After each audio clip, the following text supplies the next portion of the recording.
ये 250, 300 आदमियों को शादियों में ले जाकर ये बाराती, ये चोरों को, डाकुओं को ले जाने वाले ये बेचारे ये चले हैं।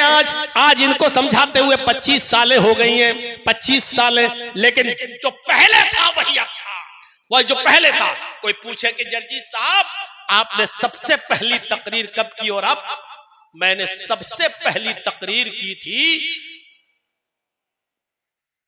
बंबई के अंदर। उस वक्त मेरी उम्र थी 17 साल 10 महीना, बाल ठाकुरे के खिलाफ। और जब उसने कहा था ना कि हरे रंग पे पाबंदी लगा दो, मुख्तार अहमद नदवी की सदारत थी, बांद्रा में जलसा था, कॉन्फ्रेंस थी, सब हिंदू सब थे उसमें, देवबंदी, बरेलवी, शिया, सुन्नी सब। तो बाल ठाकुरे ने कुछ कह दिया था कि मोहम्मद अय्याश, मक्कार, ये इस तरीके के जुमले बोले थे उसने कि एक बीवी से पेट नहीं भरा तो 11 बीवी रखता था, और जब मैं देश का प्रधानमंत्री बनूंगा तो हरा रंग बंद कर दूंगा, ये मुसलमानों का रंग है, इस्लामी रंग है, और मैं इस पे पाबंदी लगा दूंगा। तो उस वक्त मुझे लोग लेके गए, मैं बंबई में प्रोग्राम में नहीं गया था, लेकिन मैं वहां था। तो नदवी साहब कहने लगे, मुख्तार साहब चलिए तुम अच्छा बोल लेते हो तो 10 मिनट का टाइम तुम्हें भी दिलवा देंगे बोलने के लिए। तो मैं गया, लेकिन इत्तेफाक ये था कि उधर भी सबसे बाद में हमको टाइम मिला जैसे आज मिलना है। 17 साल 10 महीने का था मैं। तो जब मैंने तकरीर शुरू की, सब लोग तो ऐसे ही बोल रहे थे, ये उबैदुल्लाह खाज़मी वगैरह सब थे उसमें, तो ये सब ऐसे ही बोल रहे थे, ठाकुर जी माफी मांगे, ठाकुर जी माफी मांगे, उनको ऐसा नहीं बोलना चाहिए, हमारे नबी की शान में गुस्ताखी हुई है, जब तक माफी नहीं मांगेंगे एहतजाज होते रहेंगे, जुलूस निकलते रहेंगे। अब मेरे अंदर इतनी अकल नहीं थी। 17 साल 10 महीना जब मेरा नंबर आया तो मैंने 8 मिनट का टाइम क्या बोलूंगा मैं, नहमदु व नुसल्ली अला रसूलिल करीम, इसी में 1-2 मिनट निकल गए। अब 6 मिनट की तकरीर में मैंने कहा कि हमारे नबी की तो 11 बीवी थी, जिनका जिक्र 7 तो बीवी थी, और 11 और एक मारिया किप्तिया को जोड़ लो जो बांधी थी तो 12। तो आपको 12 बीवी रखने वाला, 11 बीवी रखने वाला अय्याश नजर आ रहा है। बस मैंने उसमें कह दिया था कि हमारे ठाकुर जी जरा ये बताएं कि महाभारत में लिखा है कृष्ण जी की जो है, कृष्ण कन्हैया की 16,108 है, उनके बारे में तुम्हारा क्या ख्याल है? अगर 11 बीवी रखने वाला अय्याश है तो 16,108 रखने वाला, और बांसुरी बजाते सबको इकट्ठा कर लेते, अपने पास बिठा लेते, और कहा जाता चारों तरफ गोपियां बीच में कन्हैया, इसके बारे में क्या ख्याल है? अब पुलिस वाले सतर्क हो गए, ये क्या बोल रहा है, ये क्या? जब चारों तरफ, अब मुझे इतनी अकल कहां, मैंने कहा चले हैं इस्लामी रंग, हरे रंग पे पाबंदी लगाने की बात। अरे कितने हरे रंग पे पाबंदी लगाओगे? हमने कहा लौकी खाते हो वो हरे रंग की, पालक खाते हो वो हरे रंग का, परवल खाते हो वो हरे रंग का, हरा धनिया खाते हो वो हरे रंग का, हरी मिर्च खाते हो वो हरे रंग का, जितने भी पेड़ पौधे और घास है वो सब हरे रंग की। मैंने कहा ठाकुर जी लाल रंग को कैसे और हरे रंग को कैसे मिटाओगे, और लाल रंग को कैसे तुम स्थापित करोगे? अगर हरे रंग को मिटाओगे तो लौकी खाना छोड़ो, पालक खाना छोड़ो, हरी सब्जी खाना बंद करो, और लाल रंग तो एक ही होता है, या तो टमाटर खाओ या वो खाओ जो हम लोग खाते हैं। बस इतना ही बोला और उसी वक्त पकड़ लिया गया वहीं पर, चलो। और उस वक्त इतना पतला दुबला था कि वो हथकड़ी भी मेरी हाथ से निकल जाती थी, ऐसे वो डालता था वो निकल जाती थी। और 24 घंटे हमको रखा वहां दादर के लॉकअप में, और वो तो फाइनल तो हो रहा था लेकिन बच गया, 2 महीने कम था, नाबालिग निकला, इसलिए हमको जेल तक नहीं पहुंचाया गया। तो मेरे भाइयों 17 साल 10 महीने वो मेरी पहली तकरीर थी। उसके बाद से जब कर रहे हैं तो आज मेरी 45-46 ईयर, अब यहां से आप अंदाजा लगा लो कि कितने साल का जमाना गुजर चुका है। अब 46-45 के बाद अब आप जोड़ लो 18 से इतने सालों से मैं तकरीरें कर रहा हूं। अब कोई आदमी अगर मुझसे पूछे कि जर्जी साहब इतने जलसे आपने किए, इतनी कॉन्फ्रेंसें की, कितना फर्क आपको इन जलसों से मिला है और इन इजलास में आपने क्या सीखा और कितना फर्क नजर आया, तो मैं कहूंगा 0। अभी तक कोई फर्क नहीं पड़ा। जो आज से 25-30 साल पहले जो जहेज चलता था, आज भी वही जहेज। 20-25 साल पहले जो बारातियों, चोरों, डकैतों की जो पूरी टीम जाती है लड़की वालों के घर ठूंसने के लिए, हम खाने के लिए नहीं बोलेंगे, ठूसने के लिए जाती है। जो पहले था वो आज भी है। मेरे भाइयों, जो पहले साइकिल चलती थी अब मोटरसाइकिल चलने लगी, पहले थोड़ा मोटरसाइकिल चलती थी अब फॉर्च्यूनर 4 व्हीलर चलने लगी। तरक्की और हुई है। अगर कोई नंबर पूछना चाहे कि जर्जी साहब कितना नंबर दोगे, समाज को कितनी इस्लाह हुई, तो मैं कहूंगा 100 में 0। कोई फर्क नहीं पड़ा।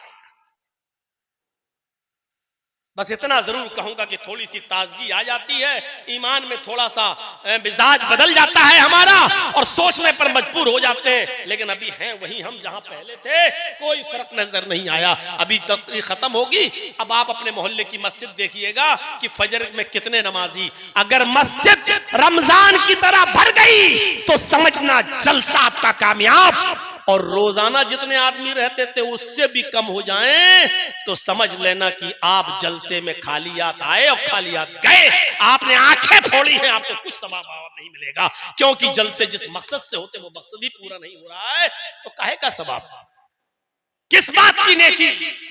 अभी फजर की अजान और नमाज मस्जिदें बतला देंगी कि इस जलसे का कितना असर हुआ है, इस इजलास का कितना असर हुआ है। आप देख लीजिएगा, बहुत ज्यादा आपको सोचने की जरूरत नहीं, सिर्फ फजर की नमाज पढ़ने के बाद आप खुद सोच लीजिएगा कि कितना असर हुआ है इस इजलास का। आपकी मस्जिदें बता देंगी, आपके मोहल्ले की मस्जिदें बता देंगी कि इस जलसे का कितना असर हुआ है।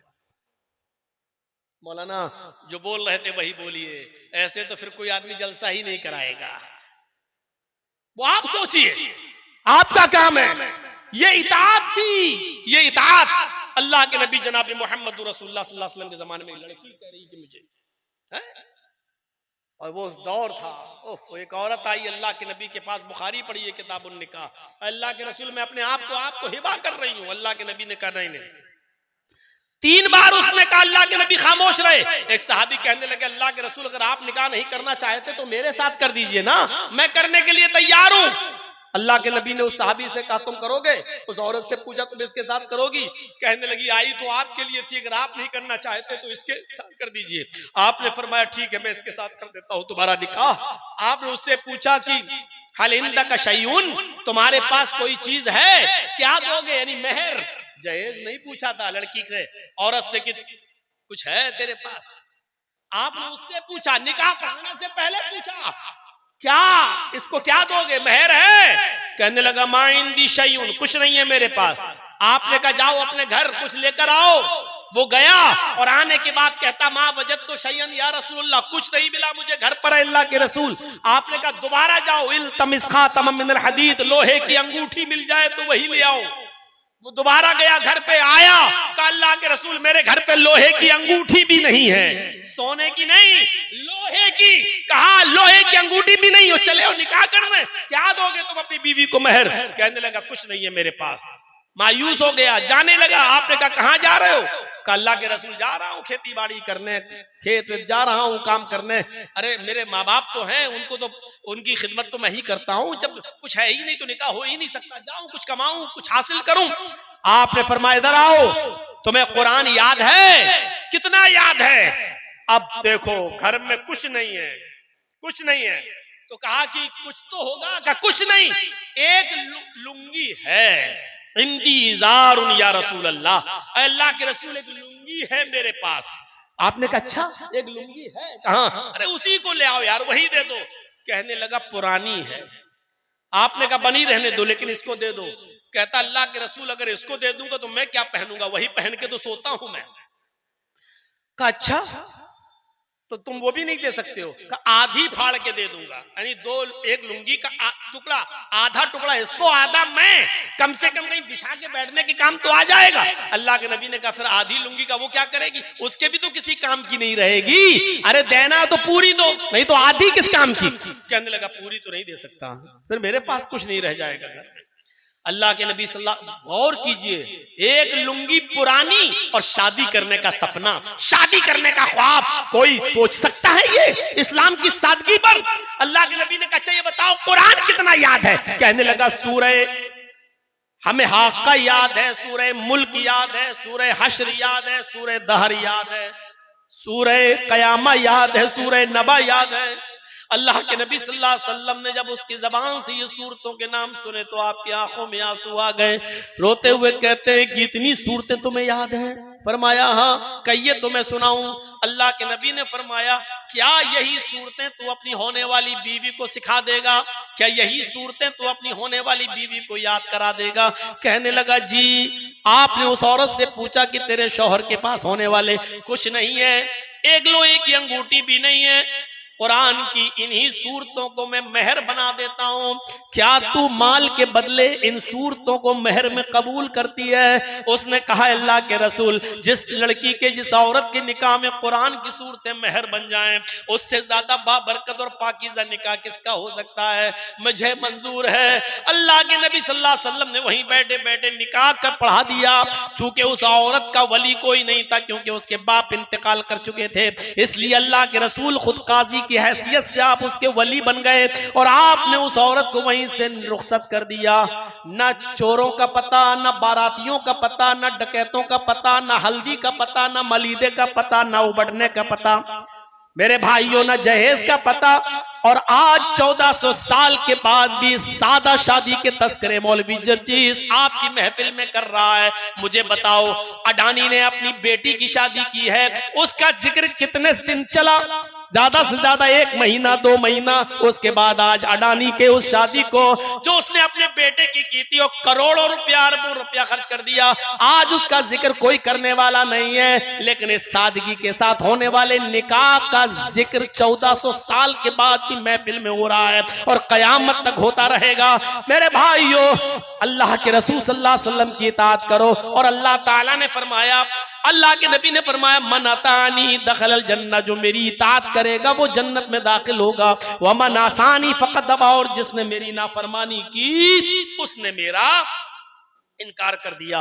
मेरे भाइयों, यहां से हमें और आपको सोचना पड़ेगा कि अल्लाह ताला ने क्या मकाम दिया। रसूल की इताअत को दुखूल जन्नत का जरिया बना दिया, सबब बना दिया। रसूल की इताअत करोगे तो जन्नत में दाखिल होगे। यानी जन्नत का दाखिला हमें तभी मिलेगा जब हम रसूल की इताअत करेंगे।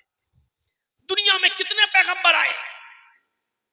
1 लाख, 1.25 लाख, 1.5 लाख, 1,24,000 जो कही जाती है। कोई फिक्स गिनती नहीं बताई गई हदीस में, और जिसमें बताई गई वो हदीस सही नहीं है। मेरे भाइयों, जरा हम अंदाजा लगाएं, इतने नबियों में ये मकाम और ये मर्तबा सिर्फ मोहम्मद रसूलुल्लाह सल्लल्लाहु अलैहि वसल्लम को मिला कि अल्लाह ताला ने अपने पास बुलाया और मेराज की दौलत से माला माल किया, आसमानों की सैर कराई।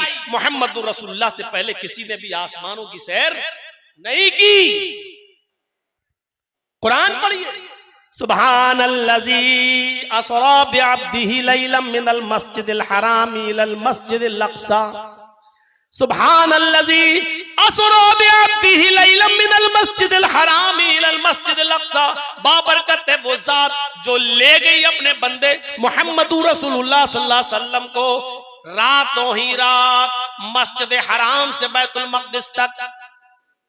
कितनी बड़ी सआदत। और फिर बैतुल मक़दिस से आप ने 7 आसमानों का सफर किया, जन्नत देखी, जहन्नम देखी, और वहां से फिर रिटर्न वापस भी आ गए। यहां आप देखिए कितना बड़ा मकाम अल्लाह तबारक व तआला ने दिया है। कोई ये ना कहे कि अल्लाह के रसूल गए थे, नहीं, अल्लाह ले गया था। बहुत से लोग कहते हैं ना, तुम तो अपने जैसा इंसान मानते हो, तो अल्लाह के रसूल अगर तुम्हारे जैसे इंसान थे तो वो आसमानों पर गए, तुम क्यों नहीं जाते हो? जाओ, जाकर दिखाओ। मोहम्मद रसूलुल्लाह नहीं गए, ये तुम्हारी भूल है, अल्लाह ले गया। कुरान के अल्फाज पढ़िए, सुब्हानल्लज़ी असरा बिअब्दिही, बाबरकत है वो जात जो ले गई अपने बंदे को। अल्लाह ले गया। और अल्लाह कैसे ले गया, ये सवाल करना कुफ्र है। ये सवाल नहीं कर सकते हो अल्लाह के बारे में कि अल्लाह कैसे ले गया। अगर ये सवाल करोगे अल्लाह कैसे, इसका मतलब यह कि तुम अल्लाह को कमजोर मानते हो। अल्लाह कैसे ले गया, इसका मतलब यह कि तुम अल्लाह को कमजोर समझते हो। तुम्हारा अकीदा अल्लाह के बारे में सही नहीं है। सुब्हानल्लज़ी असरा बिअब्दिही लैलन मिनल मस्जिदिल हराम इलल मस्जिदिल अक़सा, बाबरकत है वो जात जो ले गई अपने बंदे को, यानी अल्लाह ले गया। अल्लाह कैसे ले गया हमें नहीं मालूम, हम सिर्फ इतना जानते हैं, इन्नल्लाह अला कुल्लि शैइन कदीर, वो हर चीज पर कादिर है। वो मोहम्मद रसूलुल्लाह को ले जाने पर भी कादिर है। जब बैतुल मक़दिस पहुंचे, मकाम देखो, हजरत जिब्राइल अलैहिस्सलातु वस्सलाम ने वुजू करवाया। अल्लाह के नबी बैतुल मक़दिस में पहुंचकर वुजू कर रहे हैं। आपकी नजर पड़ी, तमाम पैगंबर बैठे हुए हैं, सफे लगाए हुए हैं। आपने पूछा ये कौन है? जिब्राइल अलैहिस्सलाम ने कहा ये अंबिया किराम हैं, ये सारे पैगंबर हैं। अल्लाह रब्बुल आलमीन ने इनको दुनिया में बैतुल मक़दिस में भेज दिया है। अल्लाह के नबी सल्लल्लाहु अलैहि वसल्लम ने जब वुजू बनाया तो जिब्रील ने हाथ पकड़ा और हाथ पकड़कर मुसल्ला इमामत पे खड़ा कर दिया। आपने फरमाया जिब्रील मुझे यहाँ कहाँ खड़ा कर रहे हो? फरमाया मैंने आपको मुसल्ला इमामत पे खड़ा कर दिया है। अल्लाह के नबी ने पूछा जिब्रील मुझे क्या करना है? कहा आपको नमाज पढ़ाना है। कहा इनको क्या करना है? मेरे पीछे जो ये तमाम सफे लगाए बैठे हुए हैं इनको क्या करना है? जवाब दिया आए मोहम्मद सल्लल्लाहु अलैहि वसल्लम इनको आपके पीछे नमाज पढ़ना है। अल्लाह के नबी खड़े हो गए और आपने इमामत की और तमाम नबियों ने आपके पीछे नमाज पढ़ी। सारे पैगंबरों ने मोहम्मद रसूलुल्लाह सल्लल्लाहु अलैहि वसल्लम के पीछे नमाज पढ़ी। आपने बैतुल मक़दिस में 2 रकात नमाज पढ़ाई। सारे पैगंबरों ने आपके पीछे 2 रकात नमाज अदा की। मेरे भाइयों ये नमाज पढ़ाना मकसद नहीं था और अंबियाए किराम का नबी के पीछे नमाज पढ़ना मकसद नहीं था, बल्कि पूरी दुनिया को ये मैसेज देना था, पूरी दुनिया को ये पैगाम देना था कि लोगों अब किसी पीर पे झगड़ा खड़ा मत करना, किसी इमाम पे झगड़ा खड़ा मत करना। नमाज कैसे पढ़ो, किस इमाम के तरीके पर पढ़ो, किस मौलवी के तरीके पे पढ़ो, किस पीर के तरीके पे पढ़ो, ये झगड़ा खड़ा मत करना। हमने तुम्हें वो इमाम दिया है जो सारे पैगंबरों का इमाम है, हमने तुम्हें वो नबी दिया है जो सारे अंबिया का इमाम है और जिसके पीछे सारे पैगंबरों ने नमाज पढ़ ली। जब सारे नबी जिसकी इक्तिदा में नमाज पढ़ सकते हैं तो उस नबी को तुम अपना नबी क्यों नहीं मान सकते हो? जब सारे नबियों ने और रसूलों ने उसको अपना नबी मान लिया, अपना इमाम मान लिया है, तो फिर तुम्हें भी उनको अपना इमाम मानना होगा। अब इमामत में झगड़े खड़े मत करना। तुम्हारा सबसे बड़ा इमाम इमाम कायनात मोहम्मद रसूलुल्लाह सल्लल्लाहु अलैहि वसल्लम है। मेराज की रात ये मैसेज दिया गया, ये पैगाम दिया गया, कोई तुम्हारा बुजुर्ग नहीं है, बुजुर्ग मोहम्मद रसूलुल्लाह है, तुम्हारा कोई इमाम नहीं है, इमाम मोहम्मद रसूलुल्लाह सल्लल्लाहु अलैहि वसल्लम है। ये मैसेज, ये पैगाम दिया गया मेराज की रात। सुब्हानल्लज़ी असरा बिअब्दी लैलन मिनल मस्जिदिल हराम इलल मस्जिदिल अक़सा। अंदाजा लगा सकते हैं आप? गौर करेंगे आप? ये मकाम मिला है मोहम्मदुर रसूलुल्लाह सल्लल्लाहु अलैहि वसल्लम को, और एक मकाम ये मिला मेरे भाइयों कि अल्लाह ताला ने सारी कायनात के लिए, पूरी दुनिया के लिए मोहम्मदुर रसूलुल्लाह को रसूल बनाया। इससे पहले जितने भी नबी से पहले जितने भी नबी आए वो पूरी कायनात के लिए नहीं आए, सिर्फ अपनी कौम के लिए या अपने कबीले के लिए आए। और मोहम्मदुर रसूलुल्लाह को अल्लाह ने क्या मकाम दिया? सारी कायनात के लिए। वमा अरसलनाका इल्ला काफ़तन लिन्नासी बशीरन व नज़ीरा। वमा अरसलनाका इल्ला काफ़तन लिन्नासी बशीरन व नज़ीरा। ऐ मोहम्मद सल्लल्लाहु अलैहि वसल्लम, हमने आपको सारी कायनात के लिए खुशखबरी देने वाला और अल्लाह के अजाब से डराने वाला बनाकर भेजा। इतना बड़ा मकाम सारी कायनात के लिए मोहम्मद को अल्लाह का रसूल, अल्लाह का पैगंबर बनाया गया सल्लल्लाहु अलैहि वसल्लम। खुशखबरी देने वाला और डराने वाला बनाकर भेजा गया है। हजरत ईसा अलैहिस्सलाम ने भी अपनी कौम को यही कहा था। क्या कहा था? वइज़ क़ाल ईसा इब्नु मरियम या बनी इस्राईल इन्नी रसूलुल्लाहि इलैकुम मुसद्दिक़न लिमा बैना यदैया मिनत तौरात व मुबश्शिरन बिरसूलिन याती मिन बाद इस्मुहु अहमद। ईसा अलैहिस्सलाम ने कहा मेरी कौम के लोगों, आए इस्राइल के बेटो, आए बनी इस्राइल, मैं तुम्हारी तरफ अल्लाह का रसूल बनाकर भेजा गया हूँ, सिर्फ बनी इस्राइल के लिए। या बनी इस्राइल इन्नी रसूलुल्लाहि इलैकुम, मैं तुम्हारी तरफ अल्लाह का रसूल बनाकर भेजा गया हूँ, सिर्फ अपनी कौम के लिए। लेकिन मुसद्दिक़न लिमा बैना यदैया मिनत तौरात, तौरात की तस्दीक करता हूँ, मूसा अलैहिस्सलाम को नबी मानता हूँ, रसूल मानता हूँ, तौरात आसमानी किताब है, इसकी पुष्टि करता हूँ, इसकी तस्दीक करता हूँ। व मुबश्शिरम बिरसूल याती मिन बाद इस्मुहु अहमद, और तुम्हें खुशखबरी सुनाता हूँ एक ऐसे रसूल की जो मेरे बाद आएगा, उसका नाम अहमद होगा, उसका नाम अहमद होगा। सबके लिए अल्लाह के नबी सल्लल्लाहु अलैहि वसल्लम ने फरमाया कि मैं तुम सब की तरफ अल्लाह का रसूल बनाकर भेजा गया हूँ। मोहम्मद रसूलुल्लाह सबके लिए अल्लाह के नबी सल्लल्लाहु अलैहि वसल्लम ने फरमाया कि 5 चीजें ऐसी हैं जो मुझे दी गई, मुझसे पहले किसी नबी को नहीं दी गई। ओतीतु खमसन लम युतहुन्ना अहदुन क़ब्ली, मुस्लिम शरीफ की हदीस के अल्फाज है, अल्लाह के नबी सल्लल्लाहु अलैहि वसल्लम ने फरमाया 5 ऐसी चीजें जो मुझे अता हुई हैं, मुझसे पहले ये 5 चीजों में से कोई चीज किसी नबी को नहीं दी गई। क्या है वो 5 चीजें? 5 चीजों पर गौर करिए। पहली चीज तो यही है कि सबके लिए अल्लाह के रसूल, कान कुल्लु नबी युबासु इला कौमी खासतन व बुइस्तु इला कुल्लि अहमरा व अस्वद। अल्लाह के नबी फरमाते हैं पहली चीज क्या है कि अल्लाह ने जितने भी नबी दुनिया में भेजे वो अपनी कौम के लिए, खास अपनी कौम के लिए भेजे। इला कौमी खासतन, वो सिर्फ अपनी खास कौम के लिए आए। वबुइस्तु इला कुल्ली अहमरा व अस्वद, लेकिन मैं हर सुर्ख व सयाह के लिए आया। यानी मुझे अल्लाह ताला ने सबके लिए, सारी कायनात के लिए, हर काले गोरे के लिए, हर सुर्ख व सयाह के लिए मुझे रसूल बनाकर भेजा। पहली खुसूसियत क्या है कि मुझे सबका रसूल बनाकर भेजा गया है। एक, ये 5 चीजें जो बता रहा हूं किसी को भी खड़ा करके पूछ सकता हूं, ताकि पता चले कि इस रात के 2:45 बजे कौन गौर से सुन रहा है, कौन नहीं सुन रहा है। ये 5 चीजें याद रखना। पहली चीज बता दी सबके लिए, हर नबी आया अपनी कौम के लिए, और मोहम्मद रसूलुल्लाह आए सबके लिए, पहली चीज। दूसरी चीज पर गौर कीजिए, व उहिल्लत लियल गनाइम वलम तुहल्ल लि अहदिन क़ब्ली।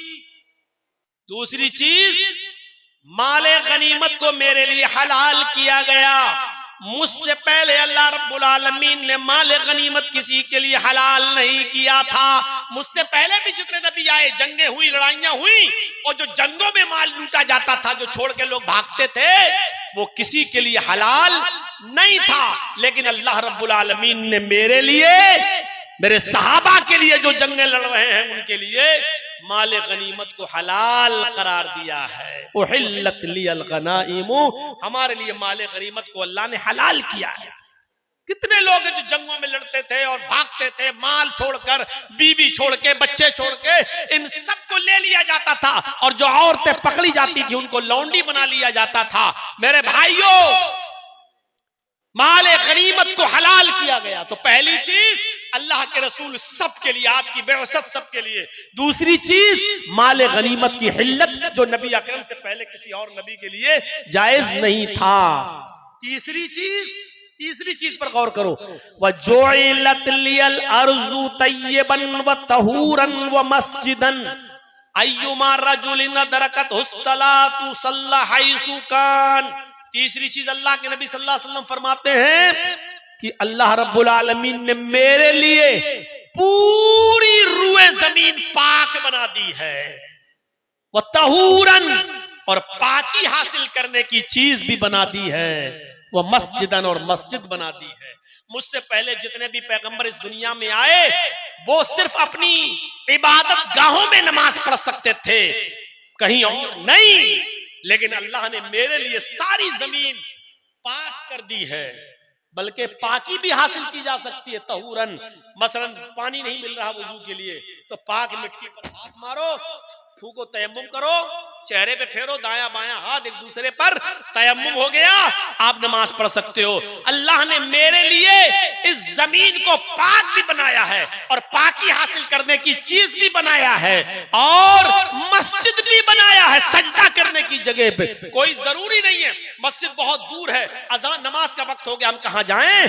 अय्युमा रजुलिन दरकतहु सलातु, कोई भी आदमी अगर उसको नमाज का वक्त पाले, अगर उसको नमाज मिल जाए, नमाज का वक्त उसके पास पहुंच जाए, सल्ला हैसु काना, तो जहां वो है वहां नमाज पढ़ ले। जिस जगह पर मौजूद है वो नमाज पढ़ ले, जिस जगह पर वो है वो नमाज अदा कर ले। ये फजीलत दी है अल्लाह तबारक व तआला ने। जिस जगह पर है नमाज पढ़ ले, शुक्रिया अदा करो, शुक्र मनाओ। हमारी यूपी में नहीं हो, वरना सड़क पर भी नमाज नहीं पढ़ सकते, रोड पर भी नमाज नहीं पढ़ सकते हो। आएंगे कुछ अंधभक्त, डंडे मारेंगे, लाठी मारेंगे, नमाज। और मुसलमानों, इस वक्त बहुत ज्यादा होश के नाखून लेने की जरूरत है, जज्बात में बहने की जरूरत नहीं है। तुम्हारी तरफ से उठने वाला एक कदम भी, एक एक कदम पर नजर रखी जा रही है, एक गलती का इंतजार किया जा रहा है। इस वक्त बहुत अक्ल के नाखून लेने की जरूरत है, बहुत दूरंदेशी और मसलहत से काम लेने की जरूरत है। याद है एक मर्तबा जंगल में शेर ने भी शिकार किया, भेड़िए ने भी शिकार किया, लोमड़ी ने भी शिकार किया। तीनों की बहुत गहरी दोस्ती थी। भेड़िए ने भी शिकार किया, लोमड़ी ने भी शिकार किया, शेर ने भी शिकार किया। शेर ने गधा मारा, भेड़िए ने बकरी मारी, लोमड़ी ने खरगोश मारा। अब शेर ने भेड़िए को जज बना दिया।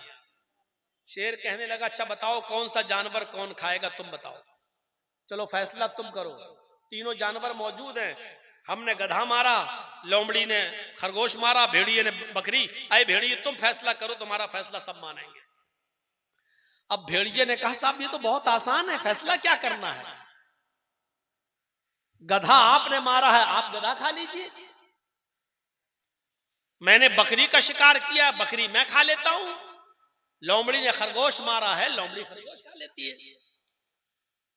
और लोमड़ी छोटी है तो खरगोश में पेट भर जाएगा, मेरे लिए बकरी काफी है। और आप राजा हैं जंगल के, आपके लिए गधा है, आप गधा खाइए। शेर को किससे कह रहा है भेड़िया, फैसला किसके सामने कर रहा है, शेर के सामने। शेर ने कहा, कमीने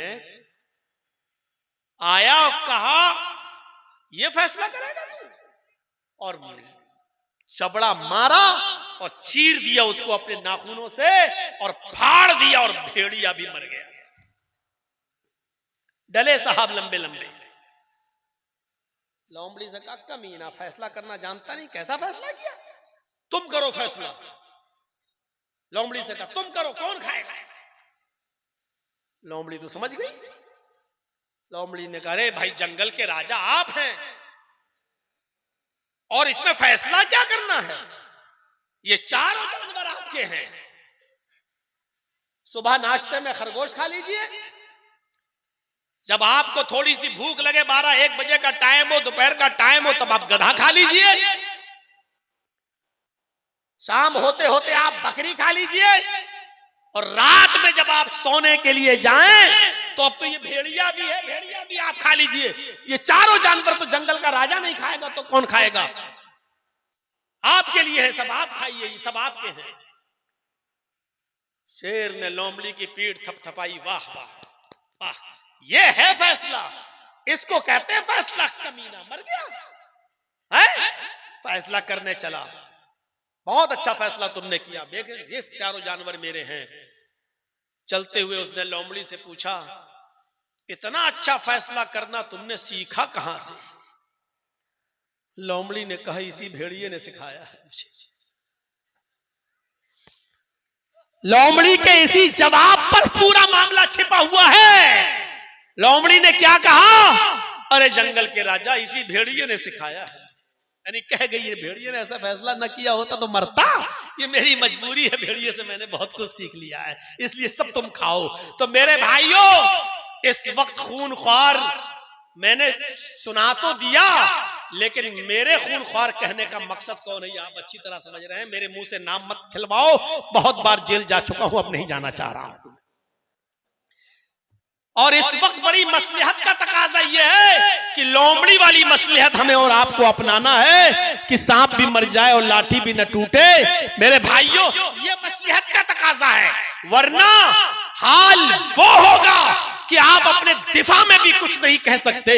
जैसे एक घाट पर शेर और बकरी दोनों पानी पी रहे थे, और बकरी की तरफ से, शेर की तरफ से बहता हुआ पानी बकरी की तरफ जा रहा था। एक तालाब था, और शेर जहां पानी पी रहा, वहां से बहता हुआ पानी बकरी की तरफ आ रहा है। शेर भी पानी पी रहा, बकरी भी पानी पी रही है, पानी पीने के बाद शेर ने कहा, ए बकरी, तूने मेरा पानी झूठा क्यों कर दिया?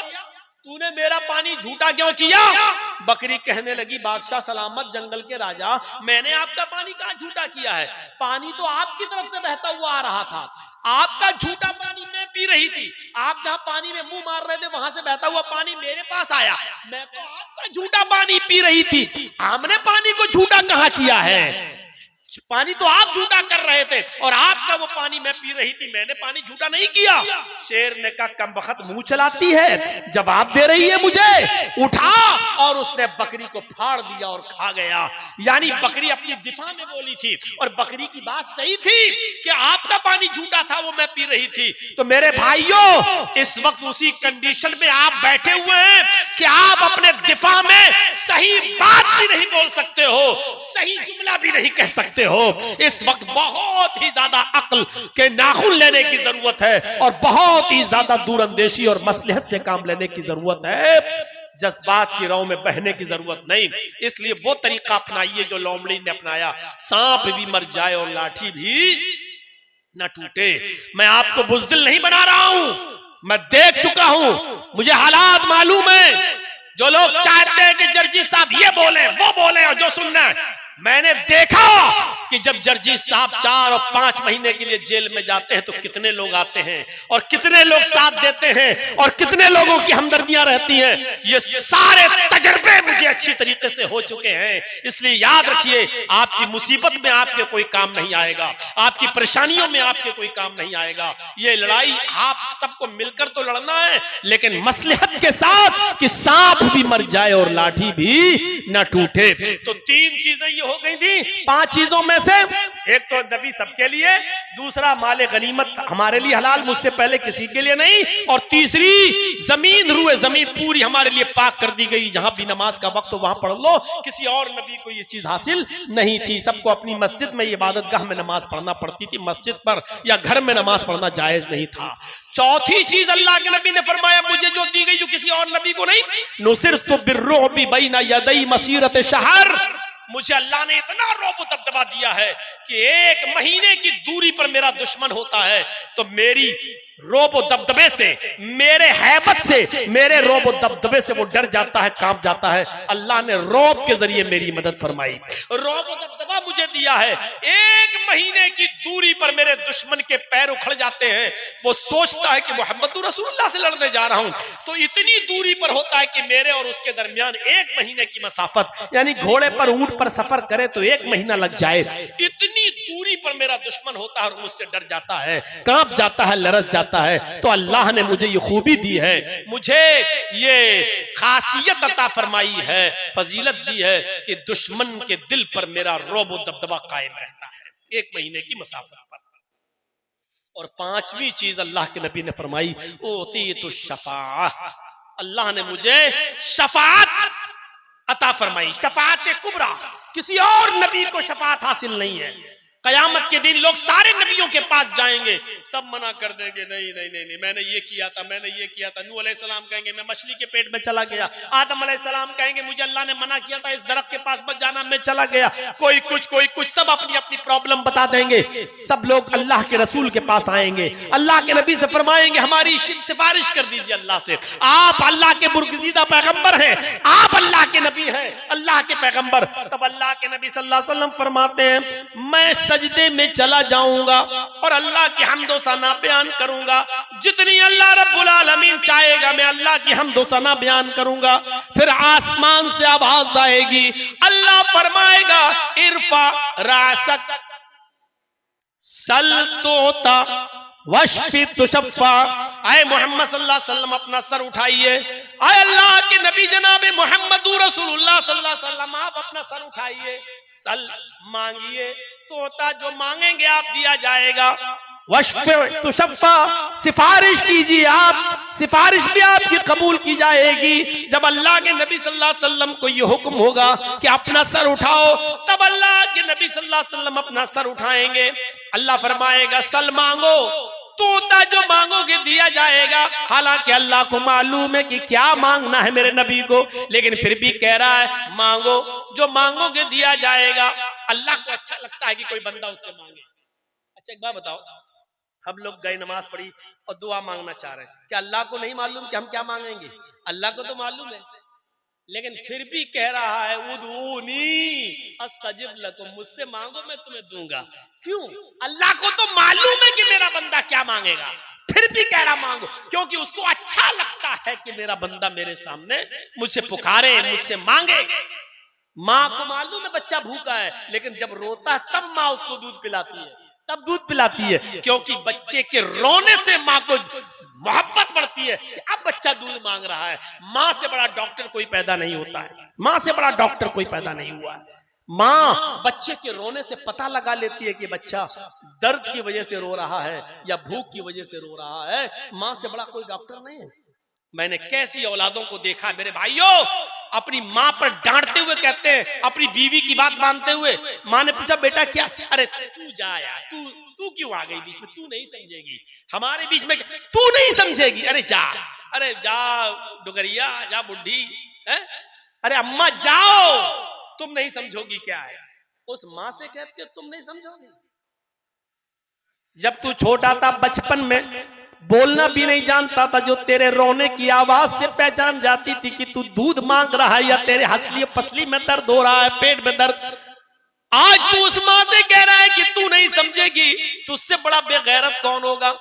मेरे प्यारे साथियों, अल्लाह को मालूम है कि मेरा नबी क्या मांगेगा, लेकिन फिर भी कह रहा है मांगो, जो मांगोगे दिया जाएगा। एक मैसेज ये दिया जा रहा है, क्या लोगों, मेरे नबी को भी मांगना पड़ेगा। आए लोगों, दुनिया में कोई मुश्किल कुशा नहीं और हाजत रवा नहीं।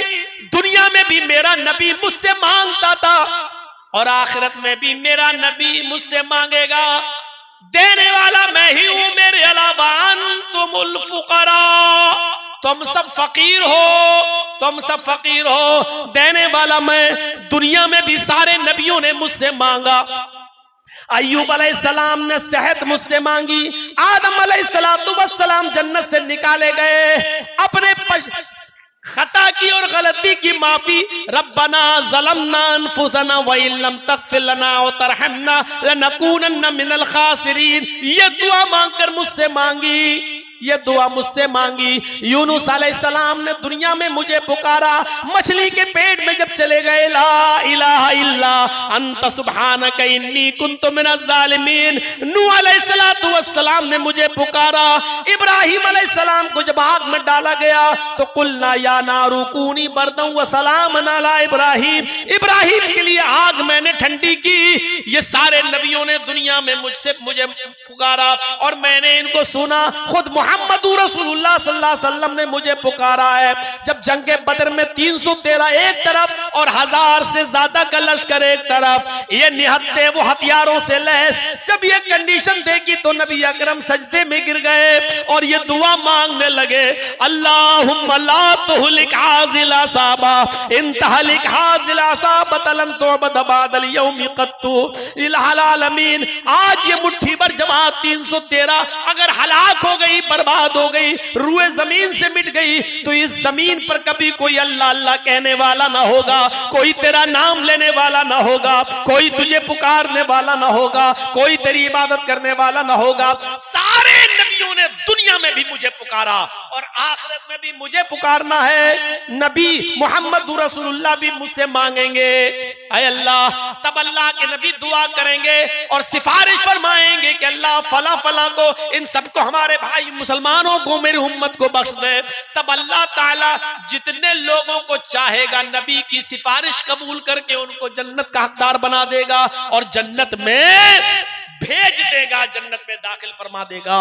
ये मकाम, ये मर्तबा, ये शिफात अल्लाह रब्बुल आलमीन ने मोहम्मद रसूलुल्लाह सल्लल्लाहु अलैहि वसल्लम को अता फरमाई है। मौलाना साहब, बात तो आपकी बहुत सही है, बात तो सही कर रहे हैं, सबके हलक में उतर रही है, लेकिन सुबह उठेंगे फिर कहेंगे ओह, कुरान समझना हमारे बस की बात नहीं है। कुरान डायरेक्ट हम कैसे समझ सकते हैं? अल्लाह के बंदो, अगर मुसलमान होकर ऐसे जुमले बोलोगे तो फिर गैर मुस्लिमों को तबलीग कैसे करोगे? तुम तो पैदा ही अपने लिए नहीं दूसरों के लिए हुए थे। कुंतुम खैरा उम्मतिन उखरिजत लिन्नास, अल्लाह ने कहा मोमिनो तुम एक बेहतरीन उम्मत हो क्योंकि तुम्हें दूसरे लोगों के लिए पैदा किया गया है।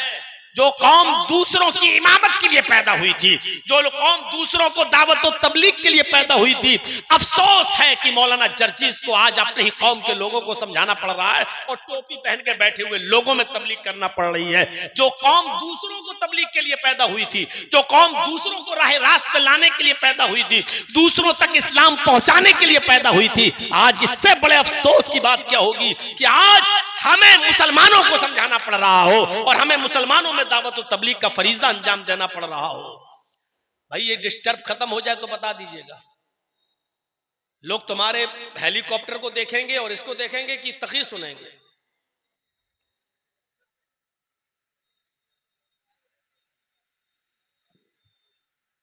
बस हो गए, जन्नतुल फिरदौस में जाओगे अब सीधे।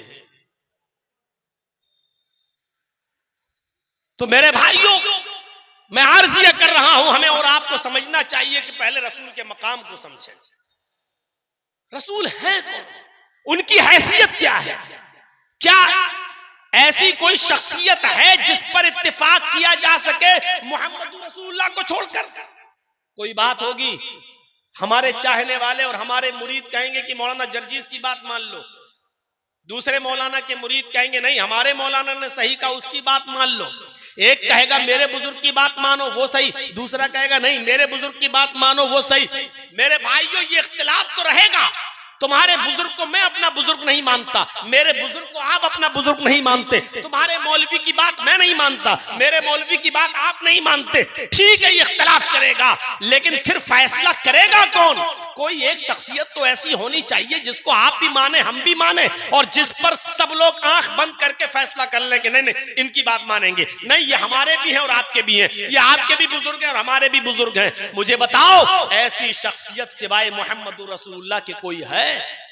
क्या कोई कह सकता है कि मोहम्मद रसूलुल्लाह तुम्हारे हमारे? नहीं मेरे भाइयों, दुनिया में कोई ऐसा नहीं, ना हनफी ना मालिकी ना शाफी ना मालिकी ना हम्बली ना शाफी ना अहले हदीस ना बरेलवी ना शिया ना सुन्नी, सब लोग इस बात को मानते हैं कि हम मोहम्मद रसूलुल्लाह सल्लल्लाहु अलैहि वसल्लम की बात सराखों पर उनकी बात को माना जाएगा, वो हमारे भी बुजुर्ग हैं। तो एक शख्सियत, वही तो मैं कह रहा हूं कि पहले इस मकाम को समझो कि बात मानी किसकी जाएगी।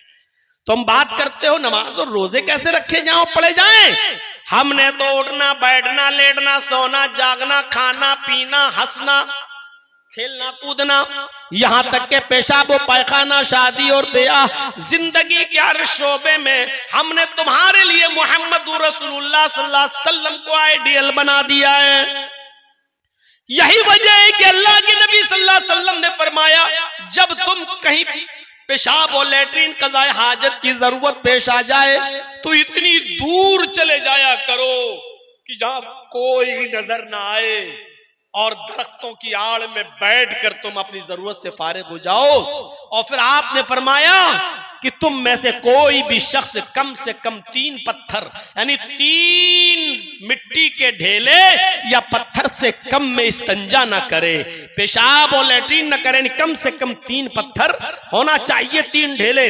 तो इस जब हजरत सलमान फारसी ने नबी अकरम सल्लल्लाहु अलैहि वसल्लम की इस हदीस का जिक्र जब किया और लोगों को बताया कि हमारे नबी ने फरमाया, तो यहूदियों ने कहा था कि आए सलमान, क्या इतनी जाहिल कौम मिली है तुम्हारे नबी को जो पेशाब और पायखाना करने का तरीका भी नहीं जानती? इतनी अज्जड़ कौम मिली है तुम्हारे नबी को जिसको पेशाब और पायखाना करने का तरीका भी बताया जा रहा है कि वो कम से कम 3 पत्थर इस्तेमाल कर लें। तो हजरत सलमान फारसी ने इसका जवाब देते हुए कहा था, अल्हम्दुलिल्लाह, अल्लाह का शुक्र है आए यहूदियों, तुम अपनी माँ के पेट से ये सब सीख कर नहीं आए थे। तुम जब बड़े होते गए तो तुम्हारी माँ तुम्हें बताती गई, बेटा ऐसे बैठो, बेटा ऐसे इस हाथ का इस्तेमाल करो, इस हाथ से बर्तन पकड़ो।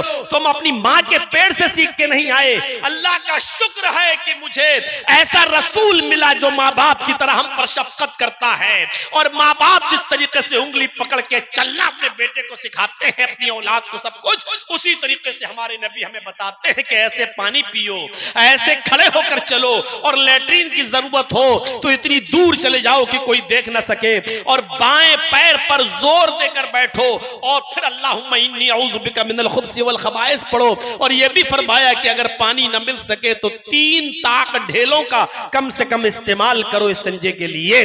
अल्लाह का शुक्र है कि माँ बाप की तरह हमें सिखाने वाले नबी मिले हैं। मेरे भाइयों, जिस नबी ने हमें पेशाब और पायखाना करने तक का तरीका बताया हो, उसने हमें नमाज नहीं बताई होगी, उसने हमें रोजा नहीं बताया होगा, उसने हमें हज नहीं बताया होगा, उसने हमें ज़कात देने का तरीका नहीं बताया होगा, उसने हमें शादी करने का तरीका नहीं बताया होगा, उसने हमें मर्दों की फील्ड क्या है और औरतों की फील्ड क्या है, क्या ये नहीं सिखलाया होगा? हमें और आपको सोचना चाहिए।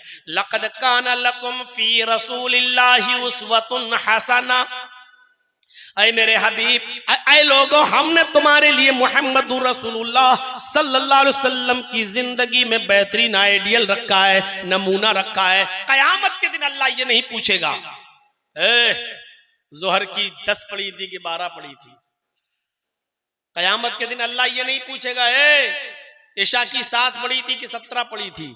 कयामत के दिन अल्लाह ये नहीं पूछेगा तरावी 20 पढ़ी थी कि 8 पढ़ी थी। मैं किसी चीज को ना सही कह रहा हूं, ना गलत कह रहा हूं, ना मैं मुफ्ती हूं। इतना जो मैं बस जो बताना चाह रहा हूं, कोई आदमी अपने ऊपर न ले। कयामत के दिन अल्लाह ये नहीं पूछेगा।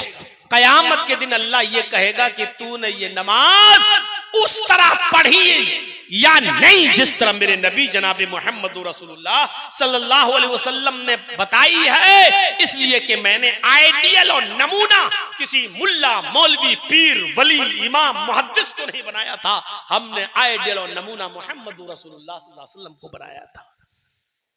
ये पूछेगा अल्लाह, मोहर किसकी है? अमेरिका की मोहर लगा दो अपने नोट पर, जबकि करेंसी वहां की महंगी है। आपके मुल्क में चल जाएगा वो नोट? नहीं चलेगा। अब आपको इतनी लंबी, इतनी स्टैंडर्ड मोहर लगी है अमेरिका की, फिर भी नहीं चल रहा, नहीं चलेगा। क्यों? आपके मुल्क में आपकी करेंसी चलेगी, चाहे उसकी कीमत घटिया ही क्यों ना हो, कम ही क्यों ना हो। मेरे भाइयों, रकातों की तादाद कम ही क्यों ना हो, मोहर चलेगी जनाब मोहम्मद रसूलुल्लाह सल्लल्लाहु अलैहि वसल्लम की। हमें तो ताज्जुब होता है कि लोग अपनी अपनी किताबों में ऐसे मनगढ़ंत किस्से कैसे लिख देते हैं। एक किताब पढ़ रहा था, लिखा हमारे बुजुर्ग एक दिन में 2000 रकातें पढ़ते थे, 2000 रकातें पढ़ते थे, सुभान अल्लाह। और उस किताब में नीचे लिखा है, वहावड़ो तुम्हारे यहां पर भी कोई ऐसा वली पैदा हुआ है जो एक दिन में 24 घंटे में 2000 रकातें पढ़ता? खुश होते हैं लोग ऐसे किस्से और कहानियां सुनकर। मैंने किसी जलसे में कहा था, उसका जवाब देते हुए, अल्हम्दुलिल्लाह, ऐसा कोई आदमी हमारे यहां पैदा नहीं हुआ जो एक दिन में 24 घंटे में 2000 रकातें पढ़ता था। ये नमाज थी। आप थोड़ा सा अपने दिमाग पर जोर लगाओ, अल्लाहु अकबर। बहुत जल्दी भी पढ़ोगे तो आप कम से कम स्पीड ये तो रखोगे ना, सुभानक अल्लाहुम्मा व बिहम्दिका व तबारक अस्मुका व तआला जद्दुका व ला इलाहा गैरुक, औज़ु बिल्लाहि मिनश शैतानिर रजीम, बिस्मिल्लाहिर रहमानिर रहीम, अल्हम्दुलिल्लाहि रब्बिल आलमीन, अर्रहमानिर रहीम, मालिकि यौमिद्दीन, इय्याका नअबुदु व इय्याका नस्तईन। ये स्पीड तो रखोगे कम से कम, कि ये भी नहीं रखोगे। और फिर आप पढ़ के देखिए, आप 4 रकात आपको 5-6 मिनट से कम नहीं लगेंगे। चलो 1 मिनट की 1 रकात मान लो, तो 4 रकातें कितनी हो गई? 4 मिनट। अब आप जोड़ लीजिए 1 घंटे में कितनी हुई? 60 रकात। जब 1 घंटे में 60 हुई तो 24 घंटे में कितनी होंगी?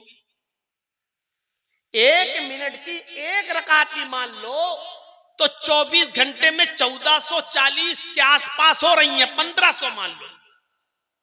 जब 1 मिनट की 1 रकात आप पढ़ेंगे तब 24 घंटे में 1400, 1450, 1500 हो रही हैं। और हजरत पढ़ते कितनी हैं? 2000। अब इनसे पूछो कि तुम नमाजें पढ़ रहे थे या बाबा रामदेव वाली एक्सरसाइज कर रहे थे? जैसे बाबा रामदेव पेट हिलाता, 1 2 3, ये रकातें तुम्हारी थी। कौन सी नमाज तुम पढ़ रहे थे? और नीचे लिखा, वहाबड़ो क्या ऐसा वली तुम्हारे यहां पर भी पैदा हुआ? अल्हम्दुलिल्लाह, ऐसा खुराफाती वली तुम्हें मुबारक हो, हमें अहले हदीसों को नहीं। तुम लो इसको अपनी पॉकेट में रखो, संभाले रहो इसको। और वो भी 1440 रकातें कब होंगी? जब 1 मिनट की 1 रकात मानोगे। कब होंगी? जब हमारे बाबा लैट्रीन न करने जाते हो तब। अगर लैट्रीन करने गए तो 10 रकातें कम कर लो, 10 मिनट तो लगेंगे। खाना खाने अगर बैठ गए, 10 मिनट खाना खाने में लग गया तो 10 रकातें और कम कर लो। और 24 घंटे में अगर 2 घंटा भी सोया होगा, 2 घंटा कम से कम, तो 120 रकातें तब कम कर लो। मेरे भाइयों, हर मिनट पर 1 रकात कम करते जाओ तो वो भी नहीं हो रही। 24 घंटे में 1440 रकातें तब होंगी जब पेशाब छोड़ो, लैट्रीन छोड़ो, और जो है सोना छोड़ो, खाना छोड़ो, पीना, सारी चीजें छोड़ो, तब जाकर 1440 रकातें हो रही हैं। मेरे भाइयों, आप अंदाजा लगाइए हम और आपका किन लोगों को फॉलो कर रहे हैं। इसीलिए अल्लाह के नबी जानते थे, अल्लाह ताला के ने जो आपको इल्म दिया था उसके एतबार से, तो आपने फरमाया सल्लू कमा रायतुमूनी उसल्ली, नमाज वैसे मत पढ़ना जैसे और लोग पढ़ते हो मनमानी, नमाज वैसे पढ़ना जैसे तुम मुझे देखते हो नमाज पढ़ते हुए, जैसे तुम मुझे देखते हो। तो आइडियल और मॉडल कौन है? मोहम्मद रसूलुल्लाह सल्लल्लाहु अलैहि वसल्लम।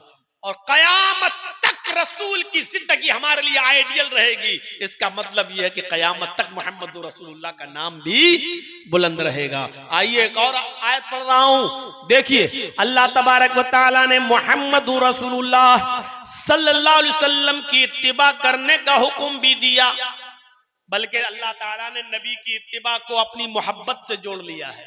अल्लाह ने डायरेक्ट ये नहीं कहा कि मुझसे मोहब्बत करो, अल्लाह ने कहा अगर मेरी मोहब्बत चाहते हो, अगर तुम ये चाहते हो कि अल्लाह तुमसे मोहब्बत करे, तो तुम्हारे लिए जरूरी है कि तुम मेरे नबी जनाबे मोहम्मद रसूलुल्लाह की इत्तिबा करो। इत्तिबा दलील क्या है? कुल इन कुंतुम तुहिब्बूनल्लाह फत्तबिऊनी युहिब्बुकुमुल्लाह। कुल, आए नबी फरमा दीजिए, कुल आए नबी कह दीजिए, इन कुंतुम तुहिब्बूनल्लाह, अगर तुम अल्लाह से मोहब्बत करना चाहते हो, इन कुंतुम तुहिब्बूनल्लाह, अगर तुम अल्लाह से मोहब्बत करना चाहते हो, फत्तबिऊनी, तो पहले मेरी इत्तिबा करो। और सुनो, अल्लाह ताला ने कितना बड़ा मकाम बताया है अपने नबी मोहम्मद रसूलुल्लाह का। कहा अगर तुम अल्लाह से मोहब्बत करना चाहते हो, यानी अल्लाह ने अपनी मोहब्बत का मायार ही ये बताया है कि रसूलुल्लाह से की इत्तिबा करो। कुल इन कुंतुम तुहिब्बूनल्लाह, अगर तुम अल्लाह से मोहब्बत करना चाहते हो, फत्तबिऊनी, तो पहले मेरी इत्तिबा करो। इत्तिबा का मतलब नक्शे कदम पर चलो, मेरी इत्तिबा करो। और जब तुम मेरी इत्तिबा करोगे तो इसका रिजल्ट क्या होगा, इसका नतीजा क्या निकलेगा? युहिब्बुकुमुल्लाह, जब तुम मेरी इत्तिबा करोगे तो अल्लाह भी तुमसे मोहब्बत करने लगेगा। अल्लाह ताला ने अपनी मोहब्बत का मायार यही बताया है कि तुम मेरे रसूल की इत्तिबा करो। जब तक तुम मोहम्मद रसूलुल्लाह की इत्तिबा नहीं करोगे, अल्लाह भी मोहब्बत नहीं करेगा। दुनिया में कितने लोग, कौन ऐसा मुसलमान है जो चाहे कि अल्लाह हमसे मोहब्बत नहीं करे? कोई ऐसा है जो चाहता है? और जिस दिन अल्लाह मोहब्बत करना छोड़ देगा, मेरे भाइयों, दुनिया के अंदर कोई एक घूंट पानी भी पी पाएगा? क्या अल्लाह की बनाई हुई जमीन पर 1 सेकंड भी वो कदम रख सकेगा? नहीं रख सकता है वो, अगर अल्लाह गजबनाक हो जाए और अल्लाह गुस्सा हो जाए। तो अगर चाहते हो कि अल्लाह तुमसे मोहब्बत करे, अगर चाहते हो कि अल्लाह तुमसे मोहब्बत करने लगे, तो उसके लिए जरूरी है कि पहले हम सब जनाबे मोहम्मद रसूलुल्लाह की इत्तिबा करें।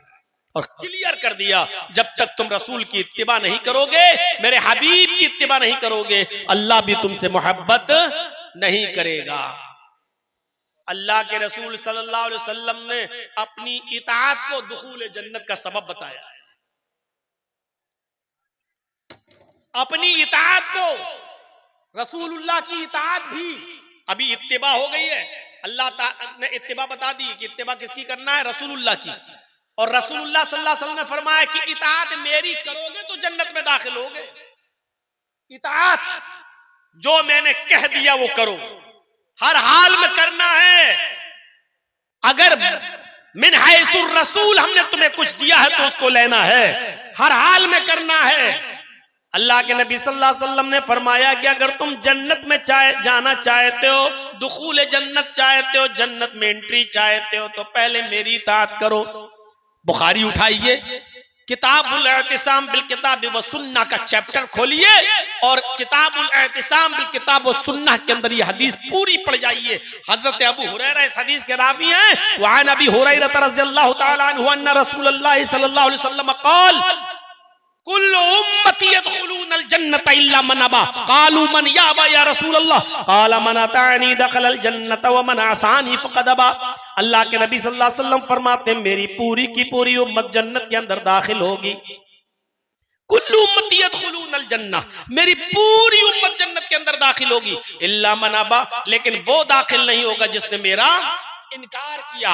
ऐसा कौन शख्स है जो अल्लाह के रसूल का इनकार कर दे? मुसलमान भी हो, कलमा भी पढ़ता और इनकार भी करे। अल्लाह के नबी सल्लल्लाहु अलैहि वसल्लम फरमाते हाँ, ऐसे लोग मेरी उम्मत में होंगे जो मेरा इनकार करेंगे, मुझे मानेंगे भी और इनकार करेंगे। उनकी दो क्वालिटी होगी। एक शख्स वो होगा जो मुझे मानने का दावा करेगा और इताअत भी करेगा, और एक शख्स वो होगा जो मुझे सिर्फ मानेगा लेकिन मेरी बात नहीं मानेगा, मेरी बात का इनकार करेगा, मेरी बात नहीं तस्लीम करेगा।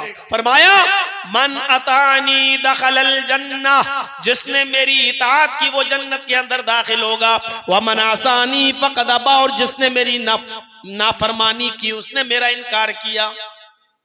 रसूलुल्लाह की नाफरमानी करने वाला रसूल को मानता ही नहीं है। रसूलुल्लाह का नाफरमान रसूल का इनकार कर रहा है। अल्लाह के नबी ने फरमाया मन अतानी दखलल जन्नत, जो मेरी इताअत करेगा वो जन्नत में दाखिल होगा। हजरत जुलैबीब का वाकया सुने हैं आपने?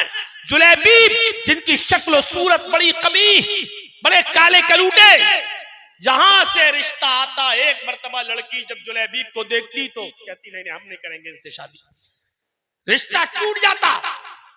अल्लाह के नबी सल्लल्लाहु अलैहि वसल्लम ने जुलैबीब की हालत देखी तो सोचा कि जुलैबीब का निकाह होना चाहिए। इस्लाम लाने के बाद शक्ल सूरत की कोई हैसियत नहीं, छोटे बड़े की कोई हैसियत नहीं, काले गोरे की कोई हैसियत नहीं, अमीर और गरीब की कोई हैसियत नहीं। आपने एक लेटर लिखवाया और वो लेटर मदीने के इंतहाई कोने में एक अंसारी सहाबी को दिया। उनकी एक लड़की थी बहुत खूबसूरत, हसीनो जमील।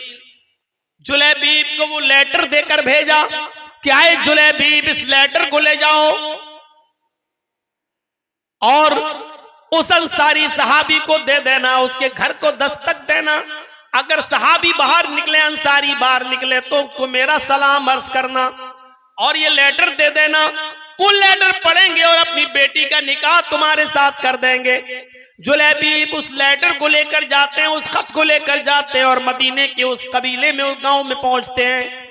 उस अंसारी का मकान पूछते हैं, दरवाजे को दस्तक देते हैं, अंसारी बाहर निकलता है। हजरत जुलैबीब ने सलाम किया, उन्होंने जवाब दिया, फिर कहा कि अल्लाह के नबी सल्लल्लाहु अलैहि वसल्लम ने आपको सलाम कहा है और ये खत दिया है। उस अंसारी ने जब उस खत को पढ़ा तो आंख बगूला हो गया, कहने लगा जुलैबीब तुम्हारी हिम्मत कैसे हुई मेरे दरवाजे पर आने की? अपनी बेटी का निकाह मैं तुम्हारे साथ कर दूं?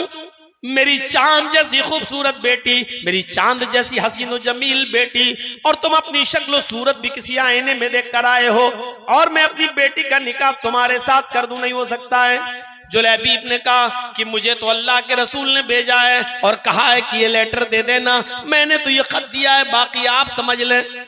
ये आवाज उस बेटी के कानों में भी जाती है जो घर के अंदर से सुन रही थी। उसने अपने बाप को आवाज दी और कहा अब्बू जरा लेटर देखें। उसने उस खत को पढ़ा और पढ़ने के बाद कहने लगी अय अब्बू जान, इस लेटर में तो सबसे पहले जो लफ्ज लिखा हुआ है, जो अल्फाज लिखे हुए हैं, वो ये लिखा हुआ है कि हाज़िही रिसालतुम मिन जानिब मुहम्मदिर रसूलिल्लाहि सल्लल्लाहु अलैहि वसल्लम, कि ये लेटर, ये खत तुम्हें मोहम्मद अल्लाह के रसूल सल्लल्लाहु अलैहि वसल्लम की तरफ से दिया जा रहा है। इस लेटर के लफ्ज ये नहीं है, अल्फाज ये नहीं है, हाज़िही रिसालतुम मिन मोहम्मद इब्न अब्दुल्लाह, इसमें ये नहीं लिखा कि मोहम्मद इब्न अब्दुल्लाह की तरफ से दिया जा रहा है। इस लेटर में लिखा है कि ये खत में मोहम्मदुर रसूलुल्लाह, अल्लाह के रसूल की तरफ से दिया जा रहा है। आए अब्बू जान, ये लेटर मोहम्मद इब्न अब्दुल्लाह ने नहीं, मोहम्मदुर रसूलुल्लाह ने दिया है। और रसूलुल्लाह का मतलब ये है कि उनकी हर बात को मानना हमारी जिम्मेदारी है। हाँ, अगर मोहम्मद इब्न अब्दुल्लाह की हैसियत से देते तो हम ठुकरा देते, छोड़ भी देते कि कोई गुनाह नहीं, लेकिन ये तो रसूलुल्लाह लेटर दे रहे हैं। आपकी दो हैसियतें, आपने मोहम्मद रसूलुल्लाह की हैसियत से ये लेटर दिया है। आए अब्बू जान, अगर आप मेरा निकाह जुलैबीब से नहीं करेंगे तो मैं अपने आप को जनाब मोहम्मद रसूलुल्लाह के सामने पेश कर दूंगी और कहूंगी कि मेरी पूरी जिंदगी आप पर निछावर है, आप जो हुक्म देंगे मैं करने के लिए तैयार हूं।